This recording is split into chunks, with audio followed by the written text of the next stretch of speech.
আমার 5টা টাকা দিয়েছি, এইটার কারণে আমার এই অন্যায়। কাকা, আপনি জেল কতদিন পর জেল থেকে আসলেন? আপনি 1 মাস 15 দিন ছিলাম। মানে 45 দিন পর জেল থেকে আসলেন। কি হয়েছিল আপনার সাথে একটু বলবেন? কিছু হয় না, এমনি খাড়া দিয়েছি আমার তাল তাল দিয়ে পরে আমার আঁকা বাজা যায়, এরপরে ওয়ার্ক আপ বাস লয়ে আইছে। গাড়িতে উঠায় নিয়ে এসে জেলে? সব কিছু রেডি করি এরপরে জেলে তুই এসে আর কোনো অন্যায় আমার মালিকরা ফোন করতে দেয় না, মোবাইল লেগে গেছে। কত টাকা ঋণ আছে এখন আপনার?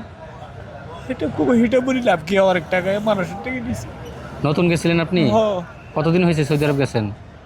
হ্যাঁ, 1 বছর হয়েছে। 1 বছর পুরো হয়নি। 1 বছর হয় নাই। কত টাকা ঋণ করে গেছেন? 6 লাখ না 6.5 লাখ? আমি তো গেছি 5.5 লাখ টাকা দিয়েছি। 5.5 লাখ দালালের মাধ্যমে গেছিলেন। আকামা পাইছিলেন? পাইছি। কিন্তু আকামা থাকার পরও কোনো কাজ হলো না, থাকতে পারলেন না? এরকম একজন গাড়ির মধ্যে মাল দিছি রে, আমার 5টা টাকা দিয়েছি, এইটার কারণে আমার এই অন্যায়। ও আচ্ছা আচ্ছা, এটা সাজানো ছিল, ওদের গল্প ছিল। মানে একজনে টাকা দেয়, আরেকজনের ছবি ওঠায়, তারপরে ওইটা দেখে আপনাকে বলতেছে আপনি ভিক্ষা করেন। আচ্ছা আচ্ছা। এখন জেলে এত লম্বা সময় থাকলেন কেন? আপনার তো সবাই তো 12 দিন না ছাড়লে কি জোর করি আসা যাইব? 14 দিন 12 দিনে আসে, আপনি 45 দিন যাবত আসছেন। আপনার কেউ রিসিভ করতে আসছে আপনাকে? না, কেউ জানেন আপনি যে আসবেন আজকে?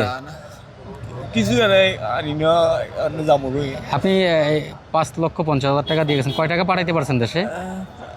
প্রায় 1.5 লক্ষ টাকা পাঠাইছি কষ্ট করে। মানে 4 লক্ষ টাকা এখনো ঋণ আছে। সব টাকা তো সুদের উপরে, নাকি জমি জমা বিক্রি করে গেছেন? জমি বন্ধক দিছি। জমি বন্ধক দিয়ে গেছেন, এখন একেবারে নিঃস্ব হয়ে দেশে ফিরলেন আকামা থাকার পরও। অন্যায় বিষয় অন্যায় হচ্ছে। আজ করি কোনো কথা শুনে না, পুলিশ আপনাকে মারধর করছে কোনো? না না, ধরার সময় মারধর করছে? না না, কিছু মারধর করে না, দুঃখে। আচ্ছা আচ্ছা।